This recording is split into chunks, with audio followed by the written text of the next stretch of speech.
This guide outlines how to make a call from lead details page in CRM efficiently. Navigate to dspeedup.in.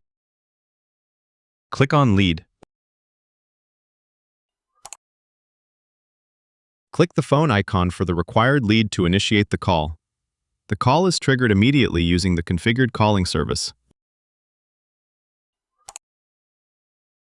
Once the call ends, a pop-up window appears displaying the call duration and other details. Enter the required call notes and select the call outcome in the pop-up.